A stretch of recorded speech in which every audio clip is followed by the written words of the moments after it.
Hola, somos Anudados Podcast, un espacio para compartir conocimiento acerca de psicología y psicoanálisis. Bueno, el día de hoy vamos a estar hablando acerca de violencia de género en conmemoración al 25 de noviembre. Queremos agradecerle también a Psicotin y al CPA por apoyarnos y estarnos apoyando durante este proyecto. Disfrútenlo. En este primer segmento, Viviana Cedeño y Jocelyn Rosero nos invitan a mirar atrás hacia un momento clave en nuestra historia colectiva, el 25 de noviembre. Más que una fecha en el calendario, este día nos recuerda las luchas, las voces y los silencios que marcaron el camino hacia la reivindicación de los derechos de las mujeres. Es una oportunidad para reflexionar sobre cómo el contexto histórico ha moldeado nuestra percepción de la violencia, la justicia y la resistencia. Bienvenidos a nuestro primer segmento de nuestro podcast Anudados. Mi nombre es Viviana. Mi nombre es Jocelyn. Y hoy día vamos a hablar sobre el contexto histórico del Día contra la Violencia de la Mujer. Sí, te comento que vamos a abrir este primer segmento con un poco de lo que es la historia y el contexto de por qué el 25 de noviembre es el día que se conmemora la eliminación de la violencia contra las mujeres.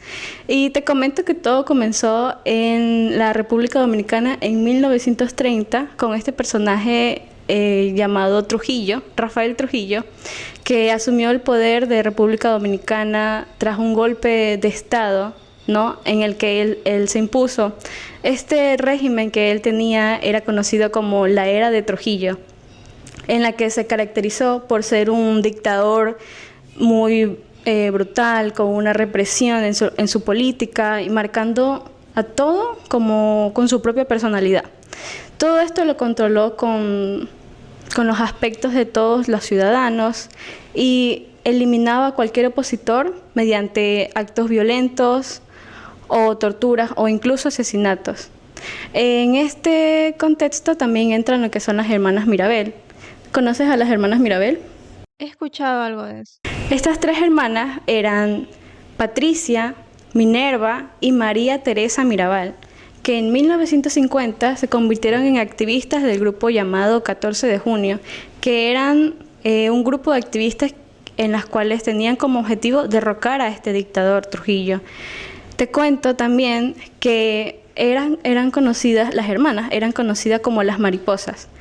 En 1960 fue el asesinato de las hermanas Mirabal, que este dictador Trujillo las mandó a asesinar porque sentía miedo de las tres mariposas. Este brutal asesinato se dio con el incineramiento de su coche después de que las hermanas Mirabal fueran a visitar a sus esposos a la cárcel, que cabe recalcar que los esposos de las tres mariposas también fueron encarcelados por ser activistas de este gobierno tan opresor. En 1961 fue el asesinato de Rafael Trujillo, que fue asesinado por los activistas, es decir, que pasó un año después de que las hermanas fueran asesinadas brutalmente. 20 años después, en 1981, fue el primer encuentro feminista en Latinoamérica y en el Caribe, en la cual se dio en Bogotá, en Colombia, en la cual se conmemoró la lucha de estas hermanas Mirabel. Y el 25 de noviembre se conmemoró como el Día Internacional de la Eliminación de la Violencia contra la Mujer. 39 años después del asesinato de las hermanas Mirabal, la ONU decidió escribirlo oficialmente y formalmente que el 25 de noviembre de cada año sea el día de la conmemoración de la eliminación de la violencia contra la mujer. ¿Qué te parece esto?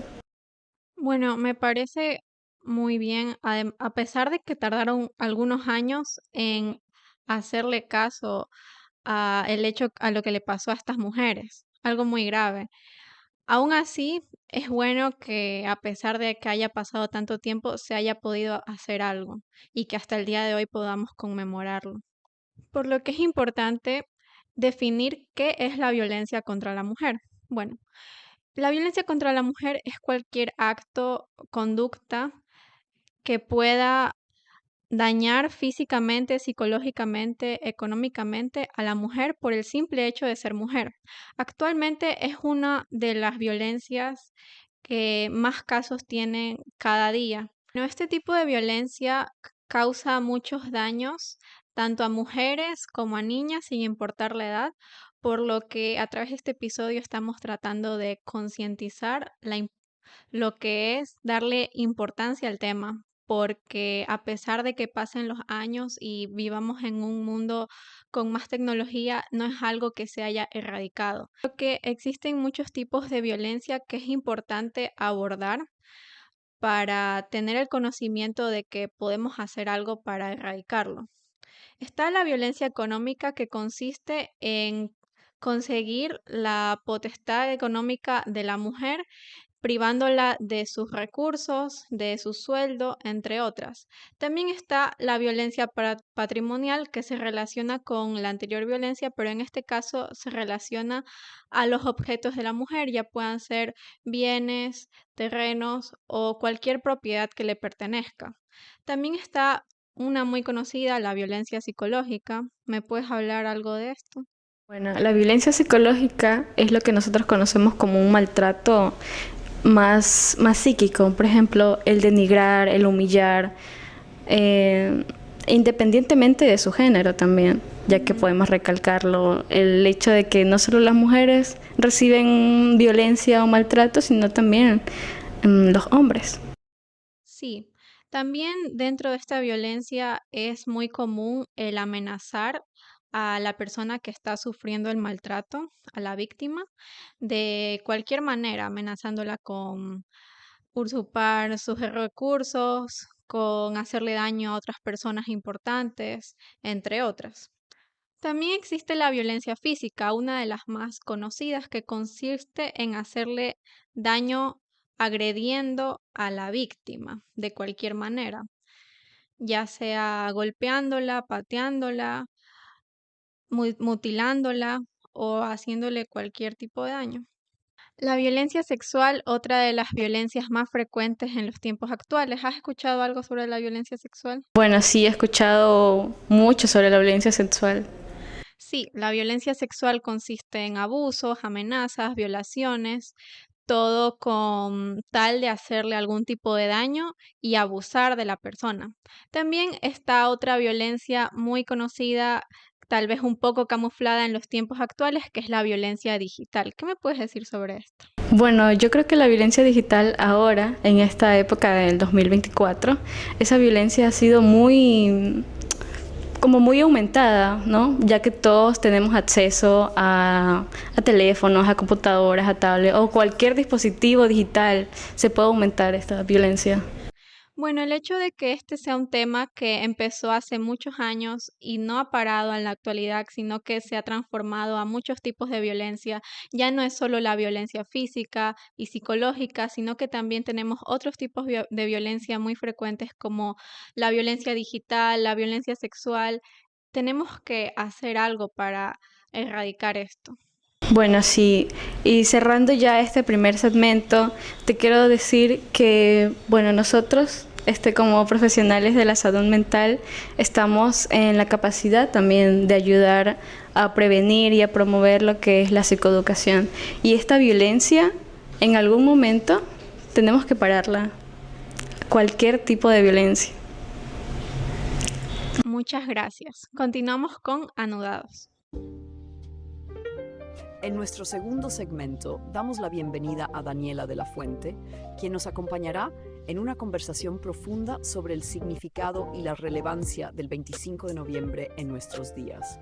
Desde su experiencia y perspectiva, exploraremos cómo esta fecha se convierte en un espacio de memoria, lucha y resistencia. ¿Qué nos enseña el pasado sobre las dinámicas actuales de violencia y desigualdad?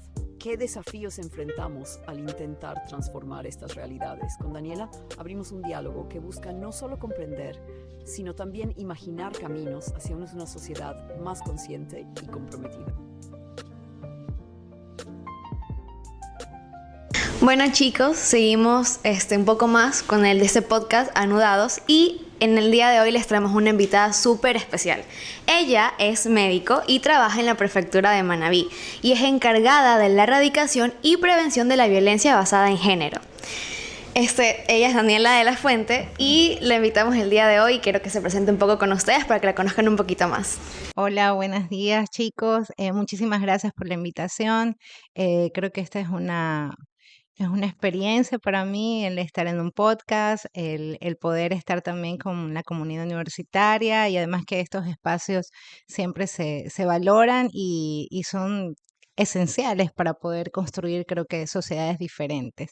Bueno, sí, yo soy médico de profesión y soy responsable de la Unidad Técnica de Prevención y Erradicación de Violencia Basada en Género de la Prefectura de Manabí.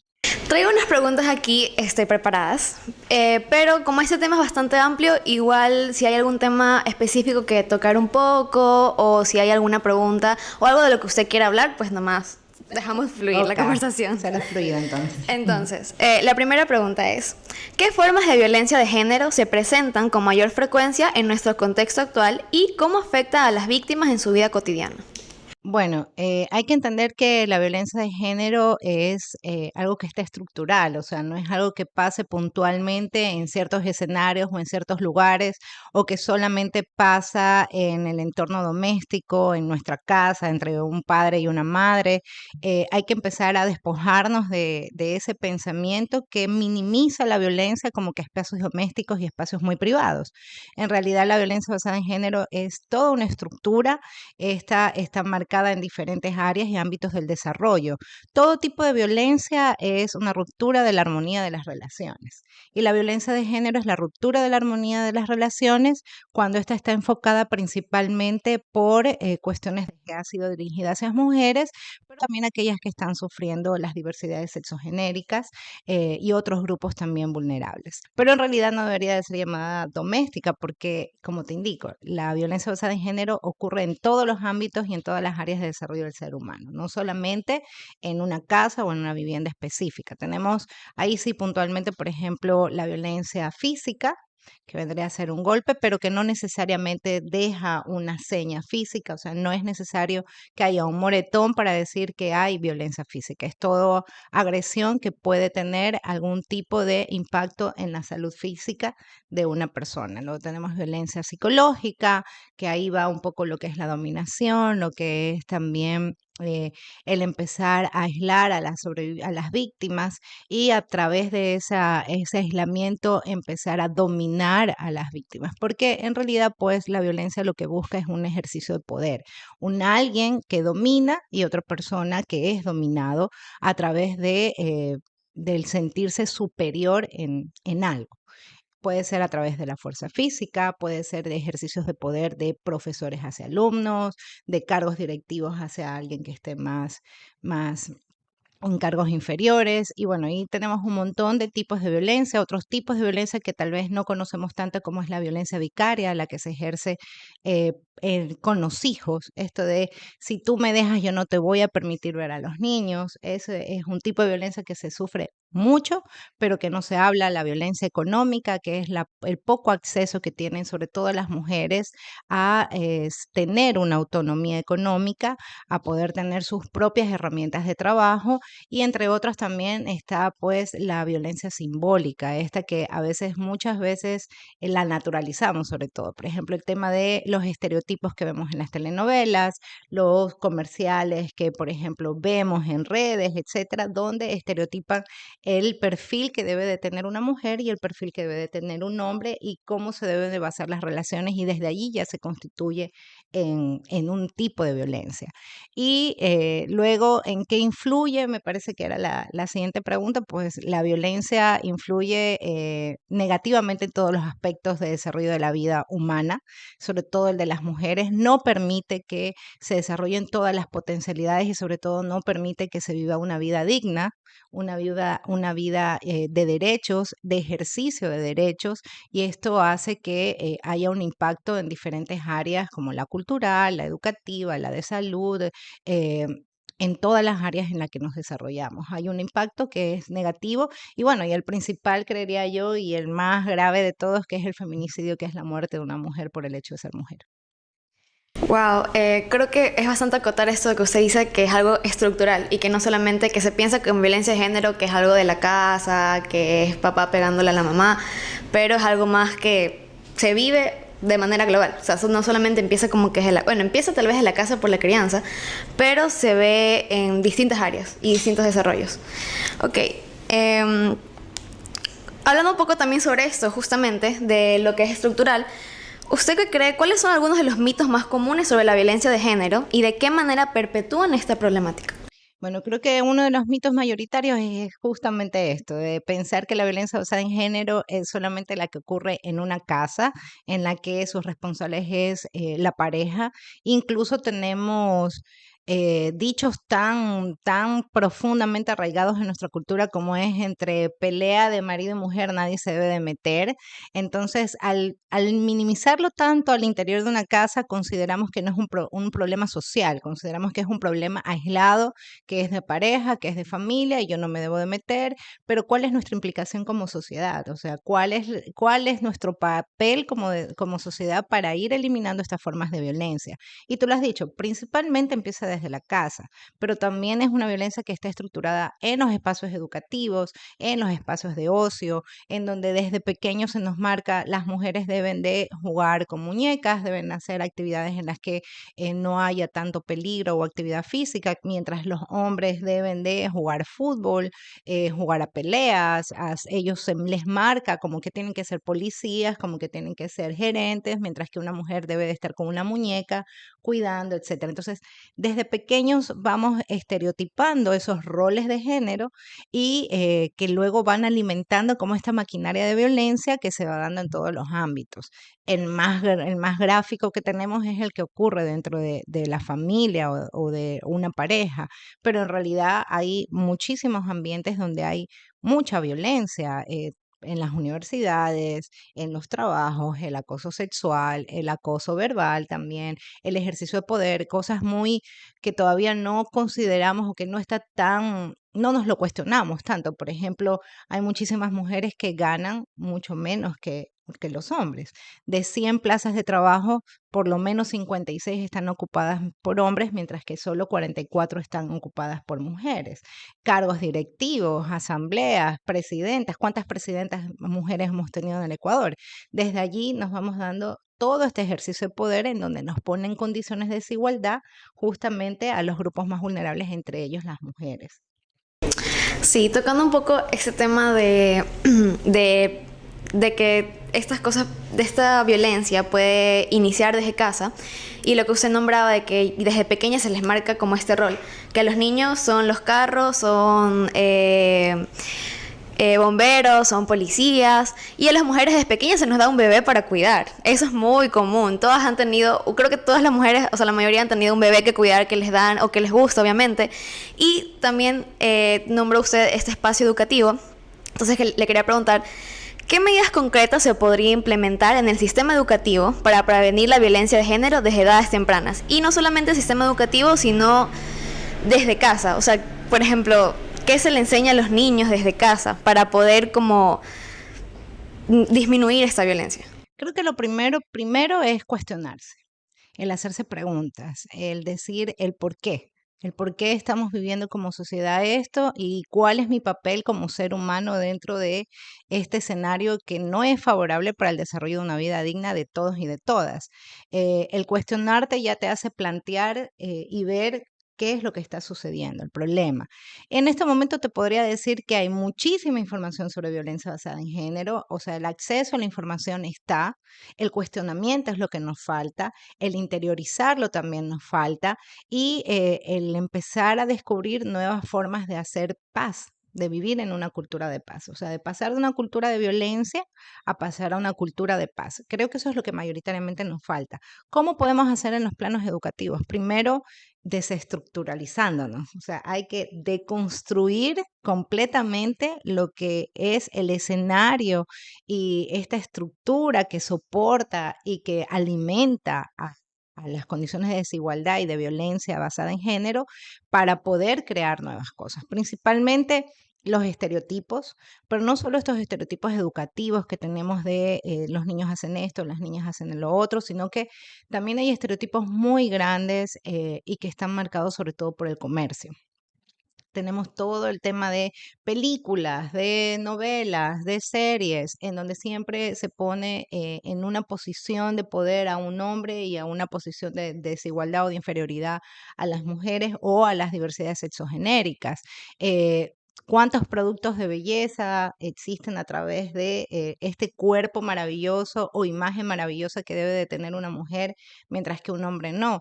Y luego también ver que los hombres también son víctimas. O sea, hay que entender que los hombres deben de empezar a deconstruir y a plantearse cuál es ese papel que están ejerciendo. O sea, no solamente son agresores, sino que también son víctimas de este sistema. Si lo vemos en perspectiva, los hombres tienen mayor proporción y probabilidad de morir en accidentes de tránsito o en situaciones de violencia o incluso en suicidio que las mujeres, justamente porque los hombres no se les ha desarrollado el tema de poder hablar de sus sentimientos, de poder tener amigos, de conversar, etcétera. Entonces, al reprimir todo esto, se sigue generando violencia y ellos también son unas víctimas de violencia. O sea, todos y todas dentro de la sociedad somos víctimas y principalmente creo que es cuestionarnos y empezar a vivir de otra forma y de construir todo aquello que suena a desigualdad. Ok, sí, creo que eso de cuestionarnos, de construir esta sociedad latinoamericana especialmente y de Ecuador, que es bastante machista, ¿cuáles son como que, por dónde se podría empezar por ahí? Por ejemplo, esta cultura que es así, que así se le dice, por ejemplo, que no, es que así, la cultura ecuatoriana es machista. Bueno, creo que aquí hay ya un claro ejemplo, el que desde los jóvenes, el que desde la universidad, desde la academia se presente otro tipo de información, una información que sea dada por ustedes mismos, porque una de las técnicas que siempre tenemos es como que hay que capacitarnos, hay que ir a talleres, hay que hacer esto, pero yo creo que en este momento ya no queremos seguir teniendo clases. O sea, yo no quiero ir a un lugar en donde me digan qué es lo que tengo que hacer o cómo es lo que tengo que hacer. Más bien ir construyendo otras formas de relacionarme. Y creo que en este aspecto es súper importante estos espacios donde se hable desde la sinceridad y así como que mucho más relajado que en espacios tan formales en donde a veces hablamos de la perspectiva de género, de las teorías de género. Entonces, creo que indudablemente la esperanza es lo último que deberíamos de perder y creo que firmemente que sí hay posibilidades, que sí hay formas de cambiar y de transformar la sociedad y creo que principalmente con ustedes como jóvenes, el que puedan ir planteando y el que puedan ir sacando también nuevas formas, o sea, porque el mundo está en movimiento, el mundo no es estático, las cosas no son estáticas y creo que el hablarlo, el decirlo, el cambiar las formas en las que nos relacionamos es el principal.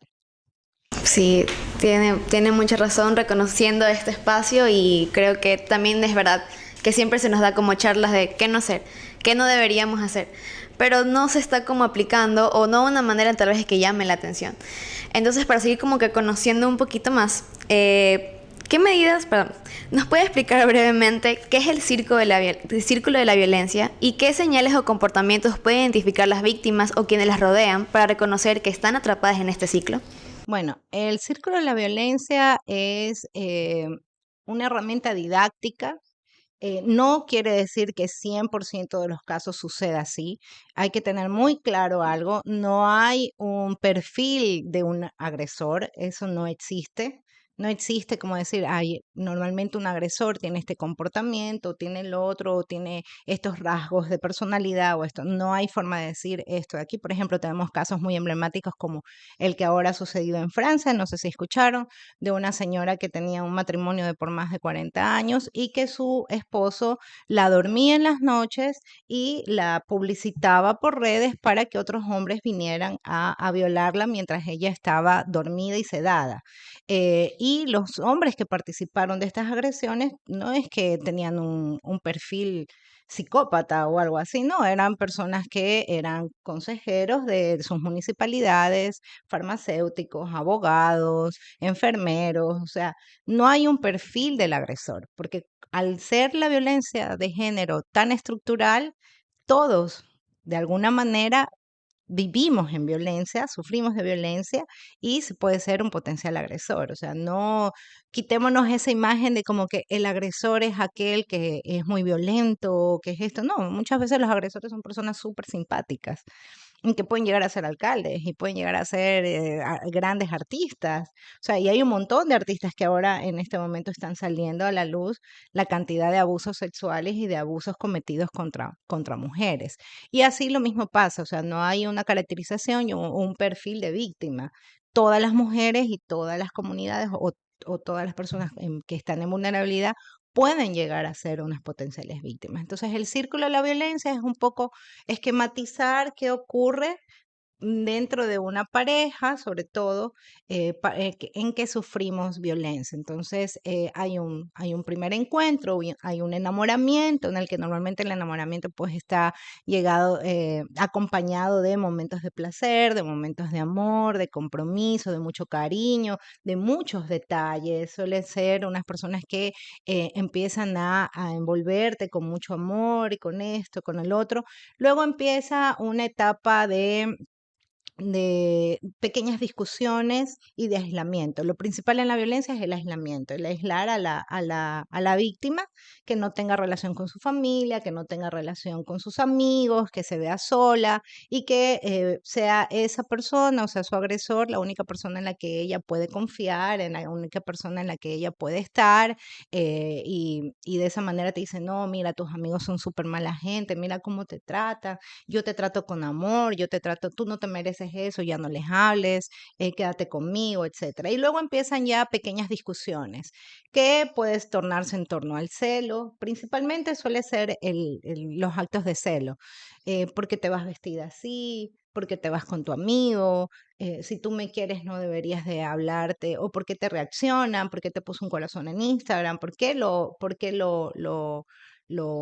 aceptaste, le aceptaste la invitación en Facebook, en Instagram, lo que sea. Entonces, que esos pequeños detallitos de celos, de cómo te vistes, de no te vistes, el otro, etcétera, se van aumentando y van habiendo conflictos, hasta que empieza a haber una manipulación, sobre todo de orden psicológico, con palabras, con agresiones verbales, y se va envolviendo. Y esto va intercalándose también con momentos buenos, con momentos románticos, con momentos en los que te sientes bien, te sientes acogida, y luego te mete otra vez el tema de celos, discusiones, etcétera, hasta que existe una explosión normalmente de orden físico, que puede ser un golpe, puede ser un jalón de pelo, puede ser una bofetada, una cachetada, o incluso la manipulación para tener relaciones sexuales sin tu consentimiento.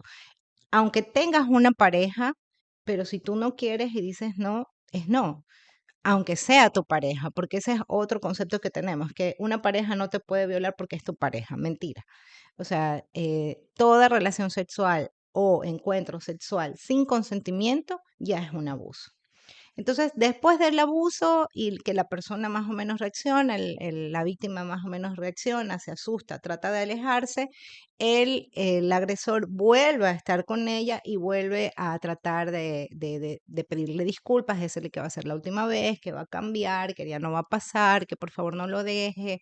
Incluso tenemos discursos de, es que si tú me dejas yo me voy a morir, me voy a matar, porque no hay nadie en el mundo que me quiera, mi mamá me odia, mi hermana me detesta, yo no tengo otro lugar, yo no tengo otra persona, tú eres mi mundo, etcétera. Entonces, la víctima suele perdonar y comienza de nuevo el ciclo. Hay una etapa de luna de miel, de hecho se le llama así, es una etapa de luna de miel en donde vuelve este enamoramiento, etcétera, para luego volver a las agresiones. El problema con el círculo es que cada vez el tiempo es más corto entre fase y fase, entre la luna de miel, las agresiones, y otra vez una luna de miel, las agresiones, y otra vez una luna de miel, las agresiones. Cada vez es más cortito y la víctima se va sumiendo más en el aislamiento y en la misma vergüenza de reconocerte como víctima.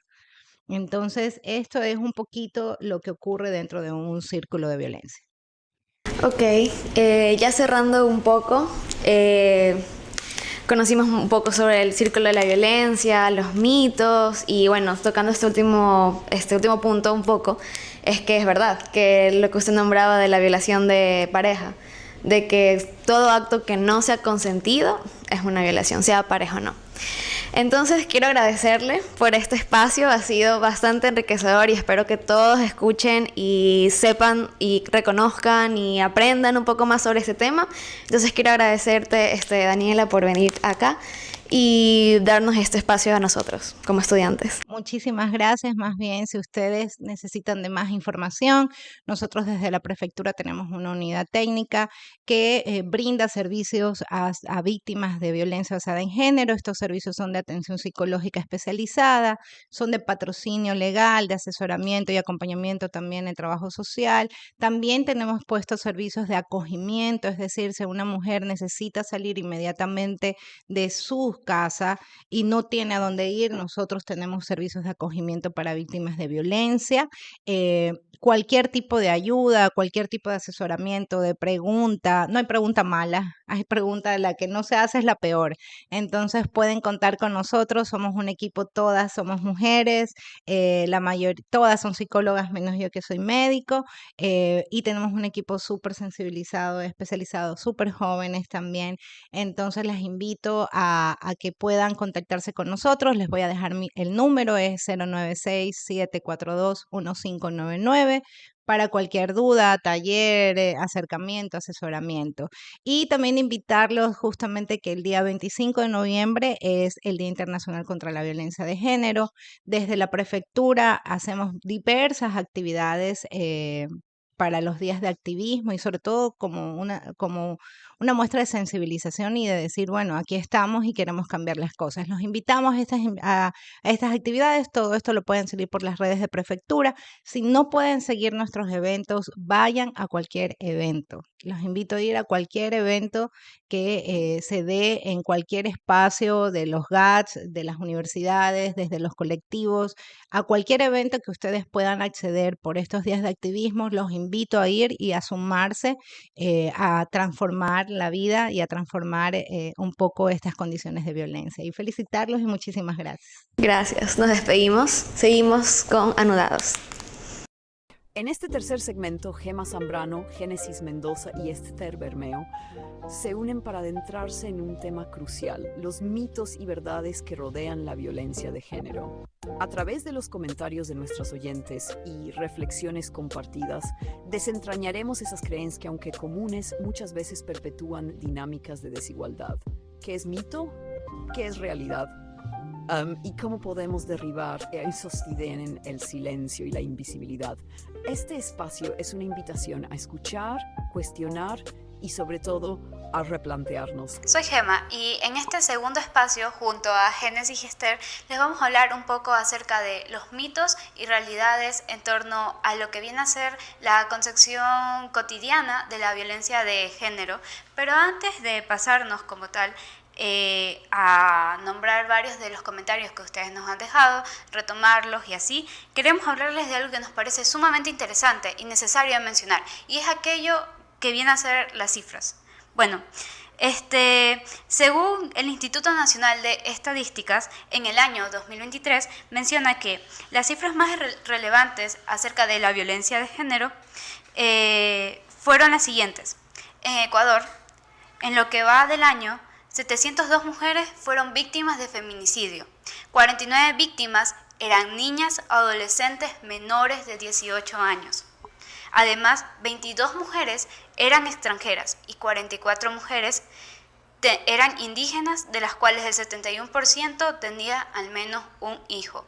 7 de cada 10 fueron heridas por armas blancas, asfixiadas o estranguladas. De cada 100 víctimas de feminicidio, 80 fueron asesinadas por sus parejas o exparejas. El 35.2% de estas víctimas fue asesinada en un domicilio familiar. De las 702 mujeres asesinadas, el 35% tenía entre 25 y 34 años. El 59% de las víctimas tenía un nivel de instrucción básica o primaria, mientras que el 5% apenas tenía una educación superior. El 4% de estas mujeres asesinadas para el 2023 estaba embarazada. 5 de cada 10 presuntos agresores tenían entre 18 y 34 años. 12% de los presuntos victimarios no han sido identificados. Las mujeres tienen un menor ingreso laboral en promedio. Los hombres ganan $510 con 7 centavos y en cambio las mujeres reciben un porcentaje de 14% menos que ellos. Las mujeres tienen menor acceso a un empleo adecuado. Hombres 41.1%, mientras que las mujeres apenas 27.8%. Es decir, que estamos hablando de una brecha del 32.2%. Wow, qué interesante. Justamente creo que es muy importante tener como las cifras presentes porque nos ayudan a palpar de cierta forma cosas muy notorias como las edades o, por ejemplo, cuáles son las personas que cometen estos feminicidios, por ejemplo. Claro, totalmente de acuerdo. Y una de las cifras más alarmantes que estás mencionando es el lugar donde ocurren estos hechos, ¿no? Y justamente vamos a ir encaminando este espacio hacia allá para romper ciertos paradigmas, para romper ciertos mitos que existen, ¿no? Entonces, me parece que te escuché que dijiste 82% de estos actos ocurren dentro del domicilio. El 35.2%. El 35.2% de estos hechos ocurren dentro del Sí. domicilio, donde se supone que deberíamos estar seguras, Claro, ¿qué más seguro que tu propia casa? se supone. Y además de esto, es quien comete este hecho es alguien cercano a la persona, ¿verdad? Claro, dice aquí que de cada 100 víctimas, 80 fueron asesinadas por sus parejas o exparejas. Wow, eso sí es alarmante, la verdad. Que a pesar de que en los últimos tiempos, ¿no? Desde que, por ejemplo, desde que se dio a notar esta problemática, ¿no? Desde ahí se ha venido trabajando, se ha venido haciendo campañas de sensibilización, se ha ido reforzando, ¿no? Se sigan dando estos hechos. Pero, ¿ustedes por qué creen que pasa esto? Justamente tiene que ver con algo de estructura. No es algo tan fácil de erradicar porque el hecho de que suceda tanto en la cotidianidad y aún más de parte de parejas es justamente algo estructural. Y justo para allá iba, porque lo que mencionas que ocurre en la cotidianidad. Hay algunas cosas que se han vuelto normales o que a lo largo de nuestra historia la gente cree que es normal. Y ahorita nos vamos a poner a leer unos mitos y verdades referentes a estos temas. Vamos a empezar con que el mito. El hogar es el lugar más seguro para las mujeres, más seguro que la calle. Hogar, dulce hogar. ¿Ustedes han escuchado esta frase? Full, es muy común. Es muy común, ¿verdad? Entonces se supone que las mujeres deberían estar más seguras, ¿no? En su domicilio que en cualquier otro lugar. Sin embargo, aquí es donde se enfrentan también con la violencia, donde se enfrentan también a todos estos hechos. Y algo muy importante que destacar aquí es que las personas que ejercen esta violencia normalmente son la familia. Son los tíos, los abuelos, los hermanos, hasta los padres. También lo que hay detrás de ese discurso, o sea, siempre que ocurre algún caso de violencia, lo que dicen es que ¿dónde estaba? Estaba en la casa. Y a veces ocurre dentro de la casa, entonces no concuerda con las cifras, con la realidad. Y esto también alimenta la posibilidad de que la víctima no denuncie, porque a veces hasta la misma familia que evita que tú pidas ayuda, evita que tú hables. ¿Por qué? Porque ¿qué van a decir la gente? ¿Qué van a decir? Ajá. ¿Sabes qué? Justo eso es algo bastante normal y por acá en nuestro tierra yo lo he escuchado. Por ejemplo, en mis abuelos, yo lo escuchaba mucho, de que, por ejemplo, que mi abuelo llegaba borracho y a querer hacer de todo con mi abuela y mi abuela tenía que ceder porque era su esposa. Claro, es tu obligación. Marido. Esa es la frase. O esta de acá también que yo la he escuchado, aunque pegue Marido es. marido es, dice que. Entonces, aunque pegue y mate, marido es. Entonces, Súper grave. parece, a veces uno desde la perspectiva exterior, uno lo ve, o bueno, antes yo lo podría ver como gracioso, pero realmente eso suma a que se siga normalizando ciertas cosas. Así es. Bueno, vamos a seguir con otro de los mitos y es los trapos sucios se lavan en casa. Frase conocida también por acá en la jerga popular. Bueno, lo que ellos intentan decir con esta frase es que si tú tienes esos ciertos problemas ahí, obviamente no todo vas a andar diciendo afuera, ¿no? Pero si estamos hablando de violencia, entonces sí estamos llamadas a hablar, sí estamos llamadas a tocar puertas. Entonces, hay personas, y valga la redundancia, tus más cercanos son los que te dicen, oye, pero no digas eso, ¿qué van a pensar de tu esposo? ¿Qué van a pensar del tío? ¿Qué van a pensar del hermano, del Destruyendo tu propio abuelo? hogar. Estás destruyendo tu propio hogar, o sea, Te das cuenta de tus hijos. eso, aparte de que eres víctima, te tiran otra carga encima y te culpan. La sociedad te culpa cuando tú alzas la voz, cuando vas en contra de estas normativas, te culpan y eso no es justo. También es una estrategia para perpetuar el silencio. Así es. De eso se aprovechan justamente el sistema que te oprime, del silencio. Y es súper grave porque por eso se da como estas otras problemáticas que, como tú mencionaste, no se habla del tema, no denuncian, porque hay un silencio que pues te ahoga. Así es.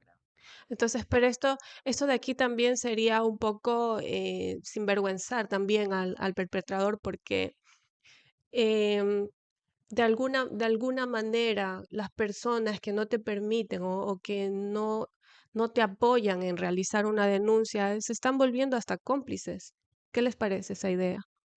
Se están volviendo hasta cómplices del hecho, porque están intentando ocultar, están intentando silenciar también. Y encima también te hacen, te quieren hacer sentir culpable, ya. A las mujeres les gusta que las maltraten. De lo contrario, ya hubiesen dejado a sus parejas.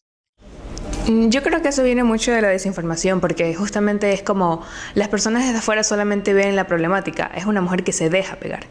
Entonces hay muchas cosas implicadas en esto, como por ejemplo el círculo de la violencia, que no dejan que una mujer se vaya tan fácil como parece. Entonces no es que la mujer decida estar ahí o es algo que disfrute. Y eso otra vez lo único que hace es revictimizar a la mujer como culpable de ese maltrato. Así es, y una vez más sigue en silencio. Entonces, em, hay diversos motivos que la mantienen a las mujeres en esta situación, inclusive hasta por proteger. Justo hace rato nuestra compañera hablaba Sobre los tipos de sobre la violencia. dependencia, Sí, también claro. hablaba sobre la dependencia, o sea, estas personas te generan esta dependencia porque son tan manipuladores. Ellos al inicio, como lo mencionaba Daniela también, al inicio empieza su plan maquiavélico, digo yo. Empiezan con los buenos tratos y te empiezan a aislar del mundo, te empiezan a aislar de tus amistades, de tu familia, y poco a poco tu mundo se va reduciendo a solamente a esta persona y llega un momento donde tu psique está totalmente transformada y crees que solamente esa persona es el salvador de tu vida, a pesar de cualquier cosa. Entonces, ejercen la violencia económica, emocional, entonces piensan que nadie les va a apoyar, que de cierta manera también es cierto. Entonces, no podemos decir que una persona está dentro de este círculo porque le gusta. Hay muchos factores que se dejan fuera y es necesario también crear estos espacios justamente para que este conocimiento o este saber que ahora tenemos nosotros pueda ser compartido, tenga un lugar dentro de la población, porque si hay algo que a veces nos falta es tener un lugar, tener un espacio y que este espacio dé su verdadera acogida a la población. Así es. Vamos con el siguiente y es, la violencia es un problema de mujeres pobres y con poco estudios. Otra vez un problema de estructura. Querer culpabilizar a la mujer porque no tiene estudio. Sin embargo, este mito no es real porque un agresor puede ser un agresor, perdón, independientemente de su estatus socioeconómico, ¿ya? Y estas problemáticas se pueden dar a cualquier nivel. Y eso no tiene nada que ver, es independiente de tu nivel socioeconómico, de tu estatus, como dicen acá. Yo tengo otro mito que creo que justamente nos da paso para luego ya comentar acerca de los que nos dejaron en Instagram, que es que hablar de violencia basada en género es una moda y que las personas dicen que ya no saben qué más inventarse. Creo que es muy grave pensar de esta forma porque justamente limita espacios y por eso estoy muy feliz personalmente aquí reunida de mujeres muy inteligentes y que haya este espacio, este podcast y en general veo muchos proyectos que están naciendo últimamente y es muy importante porque no se trata de moda, se trata de que ahora aprovechemos la tecnología para alzar la voz por las personas que no pueden. Entonces es importante que hablemos de todo esto. Claro, así es. esta era digital nos ha permitido que seamos más visibles, que esta problemática sea más visible ante todos y así se pueda sensibilizar a la comunidad y también reestructurar esta forma de pensar, ¿no? Porque hay ciertas cosas que las personas la tienen como normales y realmente detrás de esa normalidad hay violencia y desde ahí se debe trabajar. Entonces, sí, yo también estoy de acuerdo contigo que se generen estos espacios y que se sigan generando estos espacios donde se alce la voz, porque allá afuera puede haber alguien que diga, oh, a mí me está pasando eso, pero yo creí que era normal. Sí, me están violentando. Ajá. Necesario romper con todos estos paradigmas que por tanto tiempo hemos venido repitiendo y repitiendo y repitiendo.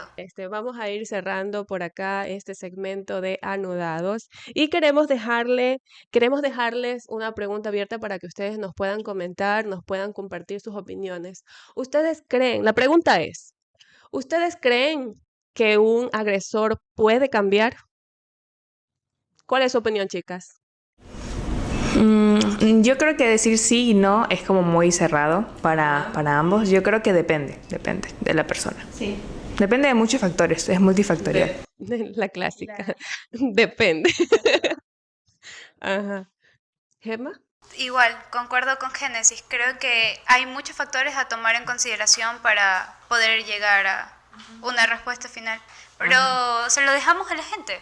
Así es. Si bien es cierto, estos comportamientos son difíciles de cambiar, pero yo creo que no es imposible. Entonces, bueno, ahí les dejamos la interrogante. Por acá les agradecemos muchísimo por estar con nosotros en Anudados. Yo estoy muy contenta por estar acá y formar parte de este equipo, así que ya nos vamos despidiendo. Gracias a ti por estar. También les recordamos a las personas que nos siguen en Instagram que vamos a dejar la pregunta que planteó Esther para que nos den sus opiniones. Son muy válidas, muy valiosas para nosotras y para los otros miembros del podcast. Y también vamos a estar haciendo varias dinámicas, entonces pues es muy importante que estén pendientes. Esperamos encontrarnos en un próximo capítulo y recibir la suficiente acogida de su parte. Muchas gracias por enviarnos sus comentarios, por escucharnos. Que pasen bien. Bueno, este fue el primer episodio de Anudados. Muchas gracias por ver. Estamos muy contentos de empezar este proyecto todos. Pronto estaremos sacando más episodios, tomando en cuenta temas que nos sugieran y temas que nos interesen. Nos vemos